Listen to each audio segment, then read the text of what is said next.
మధ్య వచ్చిన గుంటూరు కారం సినిమాలో సీన్ ఒకటి నా రియల్ లైఫ్లో జరిగిందండి. ఇందుకే గుంటూరు కారంలో సీన్ ఏంటంటే ప్రకాష్ రాజ్ విలను, ప్రకాష్ రాజ్ పక్కన రావు రమేష్ గారు ఉంటారు. ఆయన కూడా ఆల్మోస్ట్ విలన్ లాంటిడే. ఇక మహేష్ బాబు గారు ఆయన హీరో. వీళ్ళ ముగ్గురు మధ్యలో జరిగిన సన్నివేశం అది. ఏంటంటే ఒకసారి మహేష్ బాబు మీద మర్డర్ అటెంప్ట్ జరుగుతుంది. ఆయన రౌడీలందరినీ కొట్టేసి ఆయన కోపంగా ప్రకాష్ రాజ్ దగ్గరికి వెళ్తాడు. ఎరా నన్ను ఎందుకు చంపించాలనుకున్నావు అని అంటే ప్రకాష్ రాజ్ అంటాడు నేను చేయలేదా పని అని. పక్కకు చూస్తే అది రావు రమేష్ గారు చేశారని తెలుస్తుంది. ఇది ఆ మర్డర్ అటెంప్ట్. అప్పుడు ప్రకాష్ రాజ్ అడుగుతాడు, నేను జస్ట్ అండి నోరు మూయించమనే కదా అడిగాను, నువ్వెందుకు మర్డర్ ప్లాన్ చేసావు అని అడుగుతాడు. అడిగితే రావు రమేష్ మాట అంటాడండి, ఈయన నోరు మూయించాలంటే చంపడం తప్ప మరో దారి లేదు, ఎందుకంటే ఇక ఏ దారిలో కూడా ఆయన నోరు మూయించలేం మనం అంటాడు. సేమ్ అలాగే జగన్ రెడ్డి గారు కూడా నా నోరు మూయించడానికి నా మీద కేసులు పెట్టించాడు, హత్యా ప్రయత్నాలు చేయించాడు, రౌడీ షీట్ ఓపెన్ చేయించాడు, జైలుకు పంపించాడు. ఇక్కడ చాలదన్నట్టు తెలంగాణలో కూడా కేసులు పెట్టాడు. ఈ రాష్ట్రం నుంచి పక్క రాష్ట్రంలో కొన్ని రోజులు తలదాచుకునే పరిస్థితి క్రియేట్ చేశాడు. ఇన్ని చేసినా నా మాట ఆగట్లేదని పిల్ల సజ్జల గారిని పిలిచారే, పిల్ల సజ్జల ఎలాగన్నా ఆ నోరు మూయించరా అన్నట్టున్నాడు. పిల్ల సజ్జల గారు వెంటనే ఏం చేశాడంటే, మీరు ఇన్ని చేస్తేనే నోరు మూయలేదండి, ఇక ఒక పిల్లపిత్రే గారిని నేనేం చేయగలనని, నేను అలా నోరు మూయించగలనని ఆడు బాగా థింక్ చేసి ఆడు ఒకటే ఆలోచించాడండి. రాజేష్ మహాసేన మాటలు ఎక్కడి నుంచి వినేస్తున్నారు జనం అంటే, ఒకటి మహాసేన మీడియా ఫేస్బుక్ పేజ్ నుంచి, రెండు మహాసేన మీడియా యూట్యూబ్ ఛానల్ నుంచి.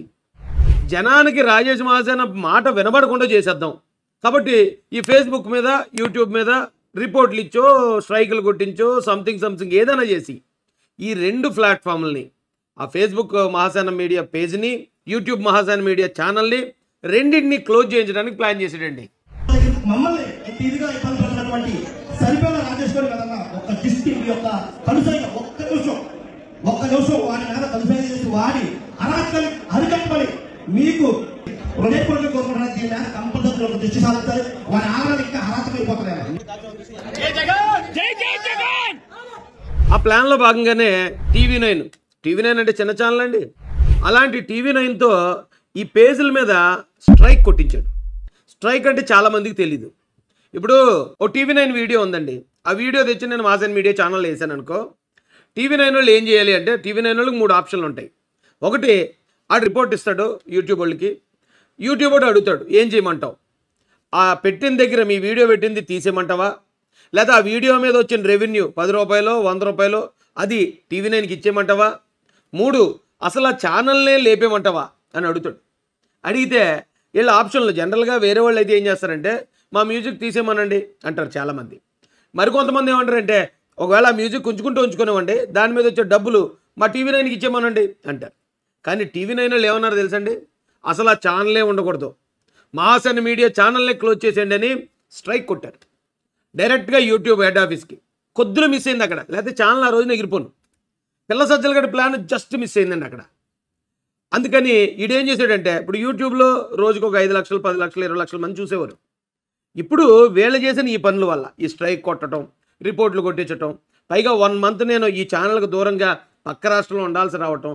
సో దీంతో మొత్తం ఛానల్ రీచ్ మొత్తం అంటే నేను మాట్లాడిన మాట ఎవరైతే ఆంధ్ర ప్రజలు ఉన్నారో వాళ్ళకి యూట్యూబ్ వాళ్ళు రికమెండ్ చేయటం మానేయటం వల్ల నేను ఎంతో కష్టపడి సేకరించిన జగన్ రెడ్డి మోసాలకు సంబంధించిన ఆధారాలు ఏవైతే ఉన్నాయో అవి నేను ప్రాణాలు తెగించి పెడుతున్నాను, బట్ అది జనాలకి రీచ్ అవ్వట్లేదు. సో అది రీచ్ అవ్వాలంటే ఈ మహాసేన మీడియా యూట్యూబ్ ఛానల్ చూస్తున్న మీ అందరూ జగన్ రెడ్డి కొట్టిన ఈ దెబ్బ నుంచి మనం తేరుకుని నిలబడాలంటే మీరు నాకు చేయాల్సిన సపోర్ట్ ఒకటే. ప్రతిరోజు మహాసేన మీడియా యూట్యూబ్ ఛానల్లో మీ యూట్యూబ్లోకి వెళ్ళి సెర్చ్ చేసి చూడండి. సెర్చ్ చేసి చూసి దానిలో ఏ వీడియోలు వచ్చాయో ఆ వీడియో మీద ఖచ్చితంగా ఒక లైక్ బటన్, ఒక లైక్ చేయండి, దాని మీద ఏదో ఒక కామెంట్ చేయండి, అవకాశం ఉంటే దాన్ని షేర్ చేయండి.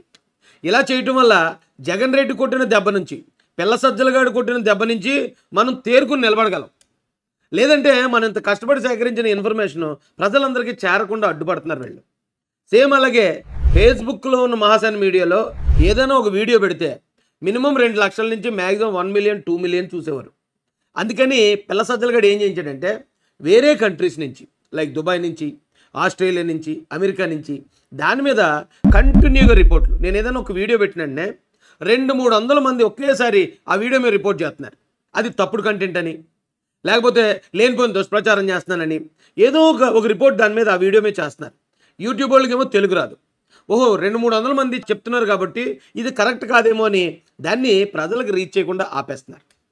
కాబట్టి మీరు చేయాల్సిన మరో హెల్ప్ ఏంటంటే ప్రతిరోజు ఒకసారి ఈ ఫేస్బుక్ వచ్చి మహాసేన మీడియా అని టైప్ చేసి సెర్చ్ చేసి దానిలోకి వెళ్ళి దానిలో నేను ఏ వీడియో అయితే పెడతానో దాని మీద like and comment and share.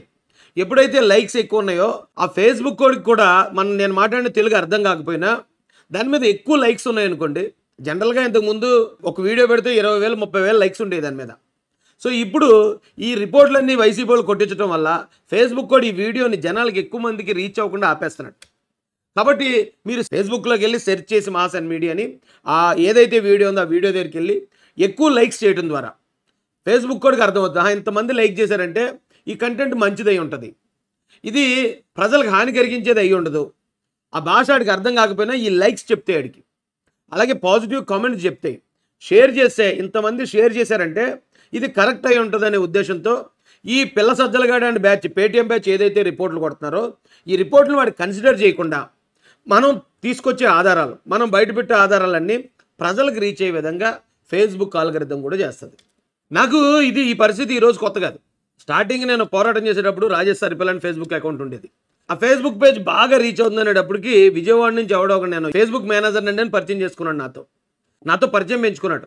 Me Facebook చాలా బాగా రీచ్ అవుతుందండి, పెద్ద పెద్ద రాజకీయ నాయకులకు సమానంగా వెళ్ళిపోతుంది మీది, మీకు ఏదైనా సపోర్ట్ కావాలితే చెప్పండి నేను చేస్తాను అన్నాడు. కొన్ని రోజులకి ఏదో చిన్న టెక్నికల్ ప్రాబ్లం వచ్చిందని వాడితో మాట్లాడితే మీ ఫేస్బుక్ ఐడి పాస్వర్డ్ పంపించండి అన్నాడు. పంపించాను, అందులో ఏం చేయడానికి ఉంటుంది అనుకున్నాను. ఆ రెండింటితో మొత్తం వాడు ఫేస్బుక్ అకౌంట్ లేపేశాడు. తర్వాత కొన్ని రోజులకి మహాసేన అని తెలుగులో ఉండేది ఒక పేజ్, ఆ పేజ్ను కూడా దాదాపు 25,000-30,000 మంది వచ్చిన వెంటనే దాన్ని కూడా అలాగే వెన్నుపోటు పొడిచి దెబ్బకొట్టారు. అంటే జీరో నుంచి స్టార్ట్ అవడం నాకు ఈరోజు ఏం కొత్త కాదు. ఇది జీరో చేసిన జగన్మోహన్ రెడ్డి మళ్ళీ 1 నుంచి మొదలెట్టి మళ్ళీ జగన్మోహన్ రెడ్డి పార్టీ అంతు చూసేదాకా వచ్చేస్తాను నేను. కానీ అక్కడ దాకా వెళ్లకుండా మీ సపోర్ట్ ఉంటే వీళ్ళ కుట్రలు, వైసీపీ కుట్రల్ని మనం ఇప్పుడే అడ్డుకోవచ్చు. మొన్న ఫేస్బుక్ సంబంధించి నా కళ్ళ ముందే నేను చూస్తూనే ఉన్నాను. నా ఫేస్బుక్ అకౌంట్ రాజేష్ సరిపల్ అని ఉండేది, దాన్ని హ్యాక్ చేసి కొత్త ఈమెయిల్ ఐడి నా కళ్ళ ముందే మారిపోయింది, కొత్త ఫోన్ నెంబర్ నా కళ్ళ ముందే మారిపోయింది. ఆ ఫోన్ నెంబర్ ఎక్కడదో అమెరికా నెంబర్, అది అంటే అమెరికా నుంచి యాక్సెస్ చేసి హ్యాక్ చేశారు. హ్యాక్ చేసి మహాసేన మీడియా ఫేస్బుక్ పేజ్ని మొత్తం కొలాప్స్ చేద్దాం అనుకున్నారు. బట్ మన టీం కూడా స్ట్రాంగ్ ఉండటం వల్ల దాన్ని అలా నిలబెట్టగలిగాం. కానీ ఈ రాష్ట్రంలో ఆంధ్రలో కానీ తెలంగాణలో కానీ ఒక సామాన్యమైన బ్యాక్గ్రౌండ్ నుంచి వచ్చి దాదాపుగా ఫేస్బుక్లో 4 లక్షల మంది, యూట్యూబ్లో ఒక 7 లక్షల మంది, 11 లక్షల మంది ఫాలోవర్స్ని కేవలం మేము చేసిన పోరాటం, మా ధైర్యం, మా నిజాయితీ చూసి 7 లక్షల మంది అభిమానాన్ని సొంతం చేసుకోవడం అనేది ఇదేమో ఆషామాషి విషయం కాదండి. జగన్మోహన్ రెడ్డిని భయపెడుతున్నది అదే. వీళ్ళంతా కూడా దాదాపు ఈ 11 లక్షల మంది స్వచ్ఛందంగా వచ్చేసారు ఫాలోవర్సు. 11 లక్షల మంది షేర్ చేస్తే వాళ్ళ ఫ్రెండ్స్కి ఎన్నో లక్షల మందికి, కోట్ల మందికి రాజేష్ గారు చెప్పే విషయాలన్నీ వెళ్ళిపోతున్నాయి. కాబట్టి వాడిని ఆపేయండి. వాడిని ఆపాలంటే అలాగే ఆపలేము.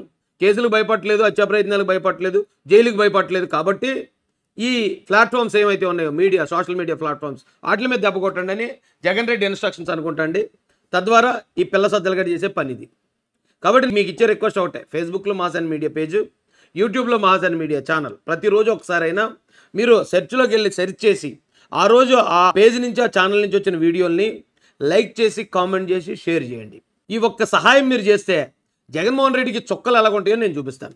జై భీమ్, జై భారత్, జై జై మహాసేన, జై తెలుగుదేశం, జై చంద్రబాబు, జై జై లోకేష్.